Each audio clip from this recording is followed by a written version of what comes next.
Hi everyone! So welcome to a possibly unexpected video.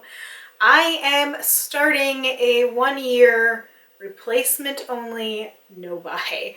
So those are words I never thought I would say. I have been really inspired by Louise Poston, who's almost finished her 1-year no buy, and I really have been thinking about this for many months, and I kept thinking this is something I can never do. I've done like month-long no buys, I've done even like 6-7 weeks, and then I usually kind of spiral and end up buying a whole bunch of stuff that I don't really need. So why I decided to do a no buy for beauty products is because I really don't want to do a whole lot of project pans right now. I feel like I focused way too much on using just a handful of things while letting a lot of things go to waste. And I want to have a whole year where I'm using as much as possible without any restrictions or restraints. And I just kept thinking about how I was going to make this work. I needed to set some boundaries. I needed to make sure that I had some guidelines so that it didn't go crazy if I wasn't doing any project pans, if I wasn't doing pan that palette, and I was like, what am I going to do? And I just like, if only I could just not buy any makeup for a year. If only I could not buy this stuff and just use what I have, it'd be fine. And it was just so obvious. It just made so much sense. It just, once I started thinking about it and planning it all out and writing things down, I just saw the full picture, and it was something that really seemed to line up with everything that I've done so far.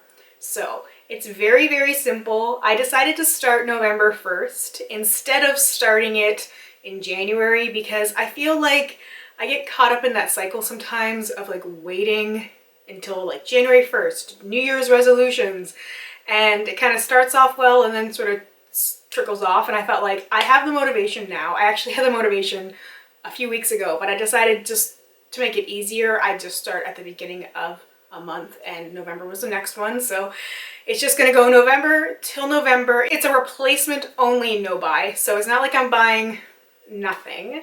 I have set little rules for myself. So I just wanted to share what I'm going to try, and there might be a lot of readjustments as the time goes on, and of course you guys will be following along with me if you so want to. I'll be posting a lot of videos, but also just my regular videos. I was a little worried about not buying new products because I was like, oh my god, that's going to affect everything I do. And when I really looked at it, I was like, no, it won't at all. I do very few reviews, and I actually put a little rule in for me about that, but I do very few reviews. I really like more chatty videos, more opinion videos. There's no reason why I can't do a would I buy it style video and not actually be buying the products. I could talk about if I would or if I wouldn't, same as I've been doing now. Just because I say that I like something doesn't mean that I have to buy it, and it's been working really well for me. I can still do like little tutorials and get ready with me's, and I can do all of my opinionated chatty videos and anti-hauls, and I can do all the exact same stuff that I've been doing, and it would probably actually be easier that way because then I'm just focusing on what I have and I can use up hopefully a lot of things, hopefully. Anyway, so my plan is going to be to not purchase anything until the end of a month. So if I run out of something and I feel like I need to repurchase it, I am making myself wait until the end of the month.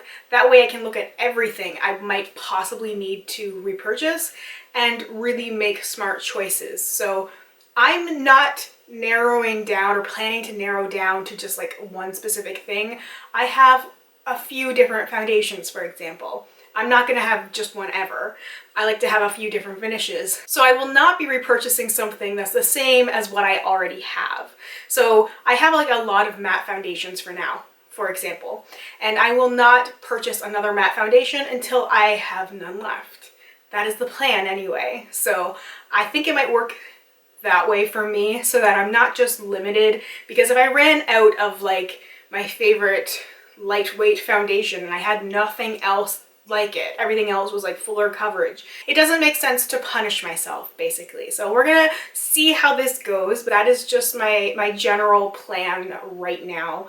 And that way, hopefully I will also be able to use some more stuff up, but it will also give me a little bit of like a mini panning experience. So right now I've actually finished my liquid under eye color corrector, and instead of purchasing another one, I'm going to try and play around with some other things and see what I can do to not purchase it at this moment. I have like a couple of peach ones which really don't work for me, but then it's kind of like a mini panning thing. I'm going to use that until the end of the month when I purchase like the correct pink one and kind of cycle on that way. And I am hoping that this is going to work well for me and that I can just stop some of the unnecessary purchases. So it's really more like a no buy for like eyeshadow and lipsticks entirely, and then everything else will be like as it's needed. Hopefully that's clear.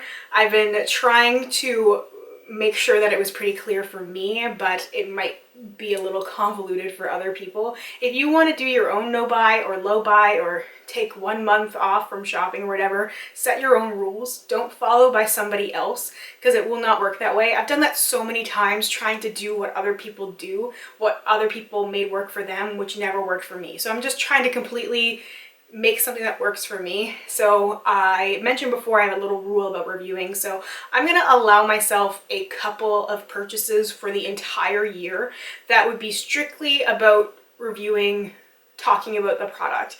I don't have a specific number. I think I'm gonna limit myself to 2. That's what I'm thinking about right now. That way, if something comes out that I really want to talk about, that I want to have my hands on so I can talk about what the formula is like, that I can talk about pros and cons, if I really want it for my hobby purpose, I'm gonna allow myself 2. I was gonna go with 4, but then I thought 4 might be too many. I was kind of thinking like maybe every like 3 months or so, but I'm thinking probably 2. 2 is probably just a good number, and that could be anything. It could be, say, like Fenty finally comes out with a dewy foundation. That's something that I'd want, even if I already have a dewy foundation, something to review and compare and talk about. Or if it could be something else entirely. It could be even just a lipstick. It could be a set of something. One of the reasons I didn't want to do a full no buy was because I was like, oh my god, when the Sephora Give Me More lip set comes out in like September, I'm gonna want to buy that to review it. And how can I buy that and review it if I'm doing a no buy? But I figured if I give myself like 2 opportunities for the year to buy something to review for my channel, it takes a little bit of that pressure off, so that I don't have to like feel terrible and then be like, oh no, I broke my no buy, it's over, I am a failure at life and I might as well just quit now and buy all the things. So anyway, it started, my no buy has started. I am not waiting on any purchases right now. I'm not including tools. I decided not to include tools with my no buy, so stuff like brushes and sponges and stuff. I've decided not to count that. Not that I'm planning on buying a whole lot, just a few things when the sales come up that have been something I've been planning for a while now. So I'm not including tools, but I'm including everything else: makeup, hair stuff, skincare, body products, fragrance, everything. Everything else is being counted in this, and I will of course be doing monthly check-ins and whatever else you would like to see. If you want to see anything, like I said, my other content will still stay the same. So if you like the other things, it's not going to be all about a no buy. I'll still be talking about new releases, and I'll still be doing, you know, some of my other projects like Project Pan Porn and my hashtag 365 days of samples. Those are 2 things that I'm planning on keeping around next year. Anyway, I think that about covers it. I just wanted to have a little intro to explain what was going on and what I'm going to be doing. And I really wanted to hear from you to find out if there was any specific content you would like to see regarding a no buy year, if there's anything you would want to hear more information about, if you want more details on something, if there's just certain kind of content or videos that you would like to see relating to the no buy year. All right, anyway, that is all for me. Let me know if you will be joining me on this journey, and if at any point during my no buy year you feel like jumping in for a couple of weeks or a month or 2 or 3, feel free. We can support each other. You can use my comment section to stay accountable if you so desire. And anyway, I would really love to chat with you guys, and hopefully we can get a little mini support group going, because sometimes, you know what, I think we really need it.